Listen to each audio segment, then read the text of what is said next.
Hey guys, so today I'm going to be gaming in the new NZXT H9 Elite case. I already made a video about what it's like to build in this case. I'm going to be doing some gaming benchmarks as well as some actual gaming, and I'll talk about what type of temps and performance you should expect. It should be pretty sicko mode.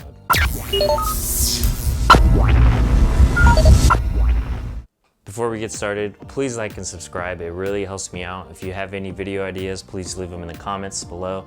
I'll do my best to keep putting out content weekly, and I'll keep trying to make your day more sicko mode. Now let's get to it. So just a quick overview of the parts that are in here. It has an Intel i9 12900K, 16 gigabytes of GDDR4 3200 MHz Royal RAM, a Founders Edition RTX 4080, a Gigabyte Z690 Aorus motherboard, and the CPU cooler that I'm using is the NZXT Kraken Z73. And it has a total of 10 NZXT F-Series case fans, which actually help make the case shockingly cool and actually make the case look pretty sicko mode. Just at idle, the computer's been on for several hours, so my idle temps on the CPU hover between 23 and 24 degrees Celsius, and then on the GPU, it hovers between 28 and 30 degrees Celsius. I have multiple builds and I've never seen idle temps as low as this one. So for the CPU, it could be a combination of the case as well as the cooler. The GPU is just straight chilling in this case. The previous video, I ran the Cinebench test. These are the temps that I got. So super low temps when you compare it to a dual fan radiator in the H5 Elite case. So the next test I ran was the Furmark stress test. I ran it for 10 minutes and I put 100% load on the GPU and the CPU at the same exact time. So the 12900K hit 69 degrees Celsius at its max temp during the test, and the 4080 hit 59 degrees Celsius as its max temp. Those temps are extremely low. It's actually the lowest temps I've seen running this test. Before this case, the lowest temp I had ever seen was 75 degrees Celsius, and that was in my white Corsair case, and it also has a triple fan radiator. It's just made by Corsair. So it's a 6-degree difference in temperature running the same exact test. Now, I was using different processors, which could affect it too, because I had an i7 10700K in the white Corsair case versus an i9 12900K. The i9 12900K uses so much more power than the i7 10700K, yet it's staying 6 degrees cooler in the same exact test. So if you did something super high-end, like a custom Waterloo build for your CPU as well as your GPUs, you could get lower temps, but I'm pretty happy with the temps that I'm getting with this configuration. So now we'll move on to the 3D benchmark test. I did run 2 3D Mark benchmarks. I did Time Spy as well as Firestrike Extreme. Oh, my mouth is kind of dry. So the scores I'm going to be comparing are the scores I got with the same configuration just in my H5 Elite case with a dual fan radiator. And the scores that I got are very close. 31,707 in the H9 and 31,333 in the H5. Really the only major difference I see between the two scores is the physics score, which is a CPU stress test, and there's a difference of 10.4% in score as well as in FPS. Not only that, the temp was 10 degrees cooler, 58 degrees in the H9, 68 degrees in the H5. Just in that one test, you see a difference of 10 degrees. And when you compare Time Spy, I actually got a better score in the H5, not by much, 25,431 in the H9, 25,558 in the H5. So I don't know why the scores were flipped on this test. Once again, the CPU temps are much lower in this test. So in the H9, it was 59 degrees versus 73 degrees in the H5. So that's a 14-degree difference in temperature, which is actually a big deal, especially if you care about the longevity of your processor and if you care about maximizing the performance. For some reason, I don't have the Tomb Raider benchmark tested in the H5 with the i9, but running the benchmark in the H9 Elite, I averaged 232 frames per second. My temps fluctuated in the 50s, they did not surpass 60 degrees. So now let's do some actual gaming. I wanna see what gameplay is like and I wanna see what my CPU temps are. Honestly, my GPU temps have been phenomenal in whatever case I put this 4080 in. So I'm not too concerned about the GPU temp, I'm mainly concerned about the CPU temp. In my experience, out of all the cases that I've built in, the CPU cooler as well as the PC case have an effect on the CPU temps the most. Let's do some gaming. So right now I'm just relaxing. I need to de-stress. CPU temp is hovering in the 40s. This game does like to use your CPU a lot. Obviously your GPU is very important, but this game does utilize your CPU a lot as well. Let's see if we can make the computer work hard. Maybe we can get some explosions. and we can relax some more at the beach.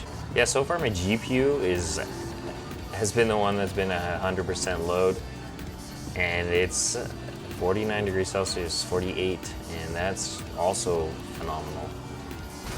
Oh my gosh, you ruined my jump. Sorry. Let's see how long it takes for me to actually get this jump. Is it a taco truck? It is a taco truck. I've made plenty of tacos in my life. I wasn't born in Mexico, but both my parents were. So they say I'm not really Mexican. Oh, look, was that a kitty? Hold on, I think that was a cat.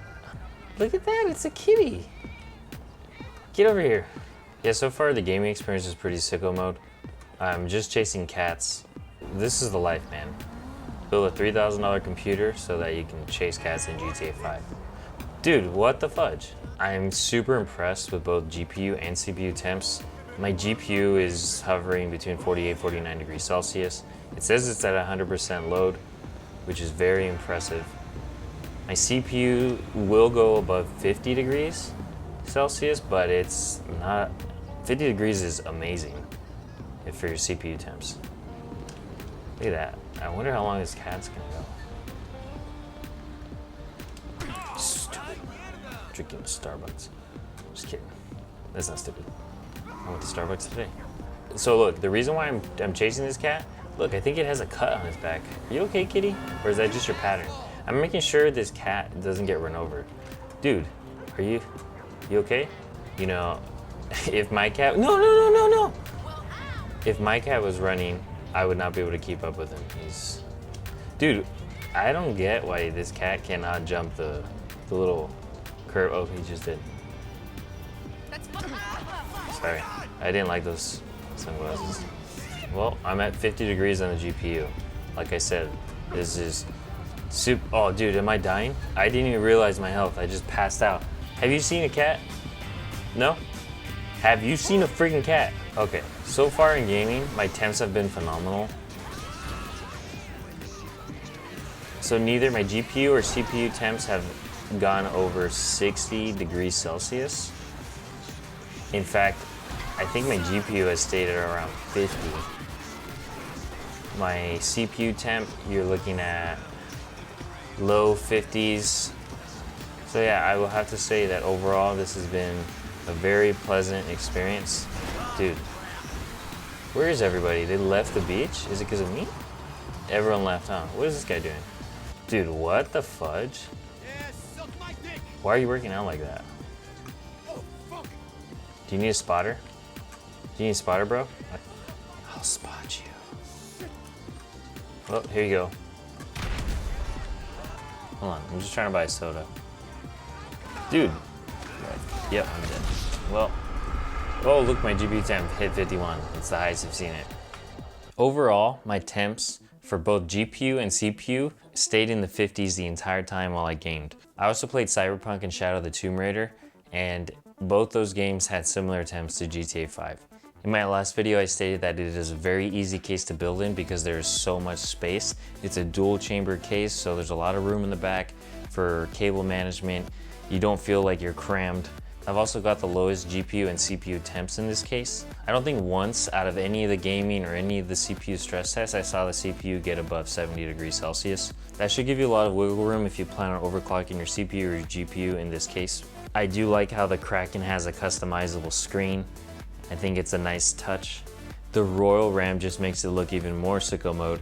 In my opinion, if you don't want to compromise looks or performance, this is probably the case that I would choose. Now the case can get a little loud at times when it's under load with all these fans. They're not the quietest fans. But come on, this thing's a beast. I expect it to make some noise. So perfect for gaming, perfect for heavy CPU workloads. And in my opinion, I give it a 10 out of 10 in the looks category. I can't really ask for more out of a PC case. Well, that pretty much sums it up. Me and Klaus are gonna go hang out, probably do cat stuff. But once again, please like and subscribe. It definitely helps me out and motivates me to continue to put out content. Hopefully the video wasn't long and hard to get through, and hope you have a sicko mode day.